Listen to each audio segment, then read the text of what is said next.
Welcome to my new vlog. जैसा कि आपको पता होगा कि हम जो हमारा व्लॉग देख रहे हैं तो अब डेली नहीं आ पा रहे हैं, तो अब से मैं डेली डालूंगा। तो गाइस, आज हम करेंगे अपनी अम्मा के साथ बातें। देखते हैं कि अब हम अपनी मम्मा के साथ क्या बातें करते हैं। आइए चलते हैं। मैं ये कहना चाहूँगी कि जो इस समय पे हमारे देश में चल रहा है, जो इस तरीके की बातें हो रही हैं, क्या हम इन बातों से अपने आप को आगे बढ़ा पाएंगे? हर किसी को एक ही बात की होड़ लगी हुई है, अरे आगे सब निकलो, सबको निकलना है, पर दूसरे को गिराओ मत।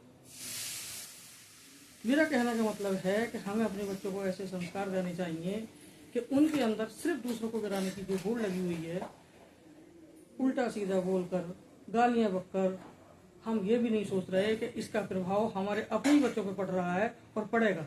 अगर हम सही होंगे तभी हमारे बच्चे सही होंगे।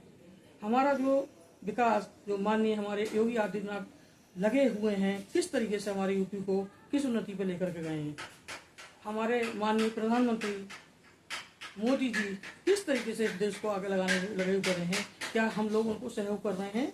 क्या हम उनका साथ को विकास का नाम देना चाह रहे हैं? पर सिर्फ हमारे अंदर, हमारे समाज में एक ही भागम भाग लगी हुई है कि गिराओ और आगे भागो, गिराओ और आगे भागो। ऐसा मत करो। हमारे सब अपने हैं, हमारा देश अपना है, हमारा प्रदेश अपना है, और हम सबको गिरा देंगे तो हम कहाँ से खुशी मिलेगी हमारे लिए?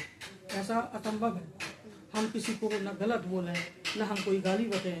हमारा समाज, हमारा संविधान, हमारे संस्कार हमसे यही कहते हैं। पर नहीं, मुझे बहुत दुख होता है इन बातों को देख कर। जरा से बच्चे, जरा सी उम्र के बच्चे, अरे सभी को प्रस्ताव करो, सभी को सामने लेकर आओ, पर उसका मतलब ये नहीं है कि एक दूसरे को नीचे दिखाओ। एक दूसरे को नीचे दिखाने का मतलब है कि हमें खुद को नीचे दिखाना। हम अपनी मांग रखनी है, पर मांग रखने का मतलब नहीं है कि हमें किसी दूसरे का हक छीनना है या हमें किसी को नीचे गिराना है। पर नहीं, मुझे बहुत दुख होता है कि सब तरफ एक ही कोहराम बचा हुआ है। छोटे छोटे बच्चों को, छोटी छोटी उम्र के लोगों को, छोटे छोटे, क्या कहूँ मैं उसके लिए, जो कितने गंदे अल्फाजों में, कितनी गंदी गालियों में हमारे सामने आ रहे हैं। क्या जो छोटी छोटी उम्र के बच्चे देख रहे हैं, आजकल हर घर के अंदर मोबाइल है। हर घर में एक बच्चा बिना मोबाइल के खेलना नहीं आता, खिलौने नहीं खेलता, पर आज वो मोबाइल से खेलता है। वही चीज़ अगर वो देख रहा है, चाहे माँ बाप किस तरीके से उसके ऊपर पैसा पढ़ाई पे खर्च कर रहे हैं, इन चीज़ों का क्या असर पड़ेगा? इसको ये करके देखो कि अगर मैं ऐसा कर रहा हूँ तो ये चीज़ें दूसरे नहीं देख रहे हैं, मैं भी खुद देख रहा हूँ, मेरे अपने बच्चों का क्या असर पड़ेगा?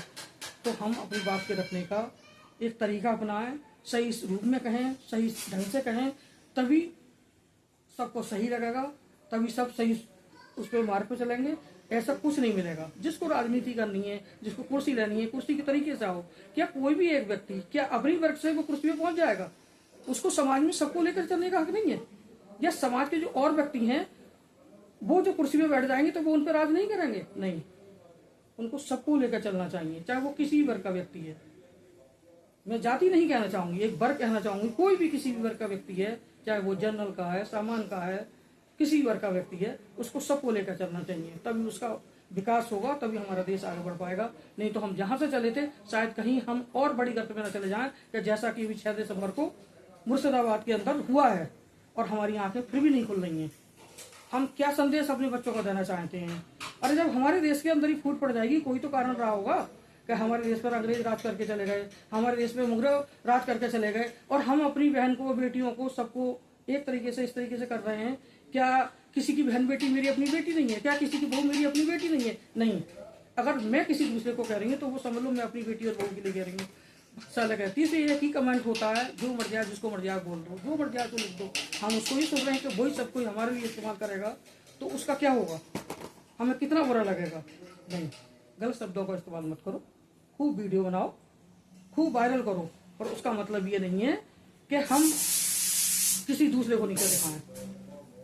आपको मैं सिर्फ इतना कहना चाहती हूँ, मैं इतना ही कहूंगी कि इस ओर ध्यान दो कि इस गर्त की नींव से कि हम, हमारे बच्चे कहाँ जा रहे हैं। अरे जब हमारी जनता ही नहीं रहेगी तो हम किसके ऊपर राज करेंगे? पर नहीं, ऐसा नहीं हो रहा। बस लगे पड़े हैं, वो उनको कह रहे हैं, वो उनको कह रहे हैं, सब अपने उसमें लगे पड़े हैं। अरे हम घर में सिर्फ इतना बताओ, अपने घर के अंदर ही हमारे 5 बच्चे हैं, 4 बच्चे हैं, 2 बच्चे हैं, हम सबको उनको ही अलग अलग कर देंगे और बच्चे सारे अलग हो जाएंगे तो क्या बाप का राज चल पाएगा घर के अंदर? नहीं, बिल्कुल नहीं चल पाएगा। वो बच्चे सहयोग देंगे, वो बहुएं सहयोग देंगी, बेटियां सहयोग देंगी, तभी एक बाप घर में राज कर पाएगा, तभी वो घर मकान न बन के घर की बात में आएगा, और तभी उस घर में खुशहाली आएगी। वैसे ये है कि हम सब लोगों को एक होकर रहना चाहिए, चाहे वो हम किसी भी वर्ग के हैं। और रही बात जातिवाद की, तो इसका जो है बिल्कुल नाम निशान मिटा दो। वर्ण थे, वर्ण के उस पर चलो बिल्कुल भी, पर नहीं, किसी की समझ में कोई बात नहीं आ रही। हम सिर्फ इतना लगे हुए हैं कि हमें एक दूसरे को नीचे कैसे दिखाना है। जरा सोचो, जो हमारे देश के प्रधानमंत्री हैं, क्या वो नहीं सुन रहे होंगे, क्या वो नहीं देख रहे होंगे? ऐसा नहीं है कि हमारे माननीय मुख्यमंत्री योगी आदित्यनाथ हैं, उन्होंने इस यूपी को कहाँ से कहाँ पहुँचा दिया है। जो लोग किस तरीके से कैसा करते थे, आज उनकी स्थिति देखो, सब लोग उन्हीं का गीत गाते हैं। फिर भी नहीं, हमें तो सिर्फ राजनीति करनी है, हमें तो जो मर्जी आया सो ब्लॉग में बना करके बोल देना है, क्योंकि हम वायरल होने को उसमें चक्कर में रहते नहीं। हम इस देश के बारे में कहाँ सोच रहे हैं, हम इस प्रदेश के बारे में कहाँ सोच रहे हैं, हम इस शहर के बारे में कहाँ सोच रहे हैं? नहीं, इनको सुधारो, इनको मान जाओ। हम जो शिक्षा अपने बच्चों को दे रहे हैं, किस तरीके से अपने बच्चों को पढ़ा रहे हैं, इसको जाने की किसी को जरूरत नहीं है। एक 20,000 रुपये कमाने वाला, मकान के किराए में रहने वाला अपने बच्चों को शिक्षा दे रहे, क्या किसी ने पूछने की जानने की कोशिश करी है? नहीं, इस तरफ किसी का ध्यान नहीं है। स्कूलों में कितनी प्राइवेट स्कूलों में फीस हो गई है, क्या कोई जानने की कोशिश करता है?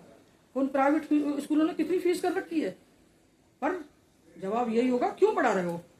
तो सब तरफ से आदमी मरा हुआ है। ये जवाब मैं कह रही हूँ सभी के लिए है, केवल मेरे लिए नहीं है, सभी देशवासियों के लिए, सब प्रदेशवासियों, सब शहरवासियों के लिए है। तो एक ही जवाब हो, क्यों पढ़ा रहे हो बड़े स्कूल के अंदर? ना, ऐसे ऐसे काम नहीं चलेगा। इस पे अंकुश लगना चाहिए कि हमारे बच्चों के ऊपर, जो हम भी कभी पढ़े थे, कि आज जो इतनी मोटी मोटी किताबें, इतने बैग है, हर बच्चे, तीसरे बच्चे के आंखों में चश्मा लगा हुआ है। नहीं, इस पे कोई ध्यान किसी का नहीं है, सिर्फ लगे पड़े। अरे इतना पैसा कमा के कहाँ लेके जाओगे?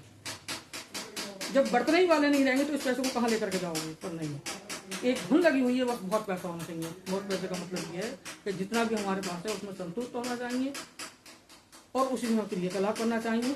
हमें हद से ज़्यादा अपने अंदर आकांक्षा नहीं रखनी चाहिए। मेरा मतलब यही है। मुझे बहुत दुख होता है जो सब तरफ इस तरीके का हाहाकार मचा हुआ है, कोई किसी को कुछ बोल रहा है, कोई किसी को कुछ बोल रहा है। आज जरा से मासूम बच्चे भी जब ये चीज़ें देख रहे हैं तो उनको भी दुख होता है। पर एक ही चीज़ है, कमेंट में जो मर जाए जिसको बोल दो, जिसको मर जाए तो गलती बोल दो। एक बोल के जाएगा, दूसरा उसके एवज में इतनी बढ़िया बोल के जाएगा, तो मन नहीं करता कि इन चीज़ों को देखा जाए। ये नहीं सोचते कि इसका हमारे छोटे बच्चे हैं या परिवार के लोग हैं, उनके ऊपर कितना बड़ा असर पड़ रहा होगा। पढ़ाई की शिक्षा का सिर्फ इतना ही मैं कहना चाहूंगी, इतना कहना चाहूंगी कि बहुत बड़ी सी बात कह रही हूँ, इसमें हमारी सरकार का कोई दोष नहीं है, हम लोगों का ही दोष है, पर यहाँ पे हमारी सरकार का भी दोष है। एक चीज की जरा लेकर के चलिएगा आप, कि एक सरकारी हॉस्पिटल है, वहाँ पे सबसे बढ़िया सुविधा मिलती है, सबसे बढ़िया चीज मिलती है, नहीं, एंड टाइम पे वही लोग हाथ खड़े कर लेते हैं, कभी हार्ट सेंटर लेकर के जाइएगा। क्या किसी ने सोचने की जरूरत की है कि जो व्यक्ति सरकारी हॉस्पिटल मुश्किल से आया होगा वो हार्ट सेंटर कैसे लेकर जाएगा, उसका इलाज कहाँ से होगा? ना, इन चीजों को कोई मतलब किसी के बात नहीं है। सिर्फ पार्टी बना ले, अब तब हम राज करेंगे, फिर इधर से इधर को घुसे करेंगे। बिल्कुल भी जो मूल चीजें हैं, जो मूलभूत चीजें, हमारी शिक्षा है, हमारी गरीबी है, हमारी बीमारियां हैं ना, इससे कोई मतलब नहीं है। जो मर दिया ऐसा करे चले जा रहे हैं। एक चीज है कि भाई कोई भी प्रावधान ऐसा हो कि उस व्यक्ति को, एक गरीब परिवार का हो या मध्यम वर्गीय परिवार का, क्या वो हार्ट सेंटर ले जा सकता है? नहीं ले जा सकता वो। क्या वो सुविधा उसको उसी हॉस्पिटल में मिले, इसका कोई मतलब नहीं है। इस तरफ को किसी को जाने की जरूरत नहीं है बिल्कुल भी। मर जाएगा तो मर जाएगा, कौन सी वाली बात है। तो सबसे बड़ी बात मैं इतना ही कहना चाहूंगी कि इन चीजों पे हमारा जो भी समाज है, हमारा जो भी वर्ग है, ये मेरा कहना सभी से है कि सब लोग आगे बढ़ो, पर किसी को धक्का देकर पीछे मत गिराओ। सब लोग एक रहोगे तो ठीक रहोगे। इसका मतलब ये भी नहीं है कि मैं किसी पे अंकुश लगा रही हूँ, आपकी मर्जी है, पर मेरा कहने का मतलब है जो कुछ दल आ रहे हैं, समझ में आ रहे हैं, बिल्कुल उनकी समझ से ही बाहर है। आज मैं अपने वर्ग को नहीं कहना चाहूंगी, जैसा कि मेरा समाज है उसका कहीं नामो निशान नहीं है, तो मुझे क्या राजनीति थोड़ी नहीं करनी है, पर मैं कुछ कहने का इसलिए कर रही हूँ कि मैं बहुत परेशान हो गई हूँ इन चीजों को देखते देखते, कि जो गाली गंदा बोलना तोलना। भाई मेरे घर में मेरा पोता ये जो बैठा हुआ है ये भी देखता है, मेरी पोती है वो छोटी है अभी बोल कर गई, वो भी देखती है, मेरा देवता है वो भी देखता है, और घरों में बड़े बड़े छोटे छोटे बच्चे हैं, इन पर क्या प्रभाव पड़ रहा है इन चीजों का, क्या मानसिकता कहती है आपकी। जबकि मैं समझती हूँ आप सभी लोग पढ़े लिखे हो, आप लोग सभी पढ़े लिखे हो, आप अदरवाइज हम किसी को गलती बोलते हैं तो ये बहुत गलत है, बहुत ज्यादा गलत है? आप किसी को ये नहीं ऊपर इतना उठा दो और फिर उसके बाद में जब गिराओ तो आदमी को जगह जमीन पे ना मिले। तो मेरा आपसे सबसे यही कहना है कि हर समाज में, हर बराबर के में सब एक हैं, एक होकर चलो। और नहीं तो मुर्शिदाबाद में आप हाल देखो 6 दिसंबर के लिए इसकी आंखें खुली नहीं है। सबने इतना ऑब्जेक्शन उठाया, आपने बागेश्वर बाबा ने रैली निकाली, पद यात्रा निकाली, पर कितना हमारा समाज हिंदू वर्ग आकर के उठ के खड़ा हो गया कि नहीं ये गलत है। अब जरा भुगतना कि इसका प्रारूप क्या निकलेगा बंगाल सरकार के अंदर जो हुआ है, ये आने वाला समय बताएगा। आप फिर भी एक नहीं हुए तो इसका नजरिया देखना कि किस रूप में आएगा। जिनके लिए आप सोच रहे हो जिस बच्चों के लिए, कहीं ऐसा ना हो कि हमारे बड़े बूढ़े तो हमें दे गए हैं और हम अपने बच्चों को कटोरा भी ना दे पाए। आप सोचिएगा, जिस चीज को एक मिट गई और वो कितनी धड़ल्ले से उस व्यक्ति ने ये चीज करिएगी, पर नहीं, आप लोग गलत समझ रहे हो। अरे भगवान को जिसको मानना है मानो, जिसको नहीं मानना है मत मानो। कोई जबरदस्ती किसी के ऊपर है नहीं भाई। जो चीज जिसकी गलत है वो गलत है, पर जबरदस्ती को किसी पे नहीं ला सकता। पर मैं फिर भी इतना ही कहना चाहूंगी, अपने विचारों को बदलो, अपनी मानसिकता को बदलो। मेरा किसी के ऊपर दोष नहीं। एक हमारी वाल्मीकि भाई है, कुछ लेवल करके उनका आता है, वो बच्चा, मैं कहूँ हर माँ को इतना बड़ा सबूत दे, हर माँ को ऐसा बेटा दे। जो वीडियो बनाते हैं वो शायद मुझे इतनी पसंद आती है कि उनके शब्द में वो तूतना तक किसी को नहीं बोलते कि और समाज उनसे प्रेरणा नहीं ले सकता, और प्रेरणा उनसे सोचने की बात नहीं हो सकती कि कम से कम वीडियो ऐसी बनाओ जो लोग देखें और उससे प्रभावित हों। पर नहीं जी, यहाँ तो हर किसी को नेता बनना है, हर किसी को नेता बनना है। अरे नेता तो बन जाओगे, अगर जनता ही नहीं रहेगी तो राज पे सिर्फ करोगे। सिर्फ इतना बता दो मुझे तो पहले तो। आज भी हर कोई सिर्फ नेता को गाली देना जानता है, अपनी कंपनी को कोई दूर नहीं करेगा। इनने ऐसा किया, उनने ऐसा किया, उनने वैसा किया। अरे नहीं, ये हमारा कर्तव्य नहीं बनता है, ये हमारा तरीका नहीं होता है बिल्कुल भी। रतीबर भी जो भी जहाँ पे बैठा हुआ है उसका सम्मान करो, उसका मान करो, और जो चीज है उससे चीज को पेश करो। कैसे कहते हैं कि पुलिस नहीं आई, क्या हर व्यक्ति के पीछे एक ही पुलिस वाला लग जाएगा? अरे जो चीजें गलत हो रही हैं या क्राइम बढ़ रहा है तो हम ऐसा होने क्यों दे रहे हैं? पर नहीं, हम इस चीज को नहीं समझ रहे, हम तो सिर्फ भागे जा रहे हैं। तो हमारे पास इसके अलावा कुछ है नहीं। मेरा तो सिर्फ एक ही वर्ड है, एक ही शब्द है कि मैं अब फिर शिक्षा के ऊपर आती हूँ कि आज शिक्षा किसी भी इंसान की एक मजबूरी बन गई, तो जो जरूरी है। आपके बच्चे भी पढ़ते होंगे, आपके बहन भाई भी पढ़ते होंगे, आपके भतीजा भतीजी भांजी भी पढ़ते होंगे। अब एक बहुत बड़ा बिजनेसमैन है, उसकी सेहत पर कोई से नहीं करेगा तो लाख रुपए फीस हो जाए। एक बहुत बड़ा अधिकारी है, उसकी सेहत पर कोई नहीं। आप जरा उससे पूछिए, इसकी 20,000 रुपये तनख्वाह हो, पर पढ़ाना जरूरी है, आवश्यकता है। नहीं, उससे कोई पूछने वाला नहीं है। अगर कोई कहेगा तो आप पढ़ाई क्यों रहे हो बड़े स्कूल के अंदर? पर वो ये नहीं जानते कि हम सरकारी स्कूलों में पढ़े हुए हैं और आज के स्कूलों में वो पढ़ाई नहीं है। और जो जहाँ पे है तो वहां पे एडमिशन नहीं होता बच्चे का, क्योंकि वहां पे लाइन लगी हुई है। वहां पर जो बच्चा एंट्रेंस पास कर लेगा उस बच्चे का एडमिशन होगा।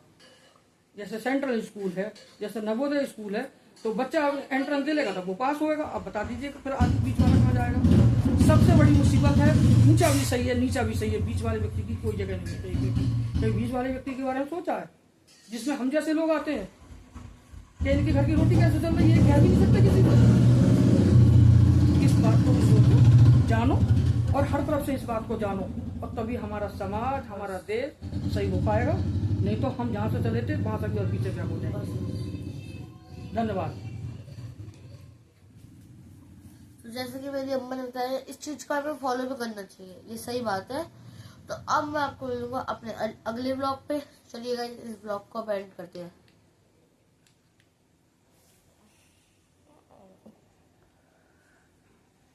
तो गाइस चलते हैं अगले ब्लॉग।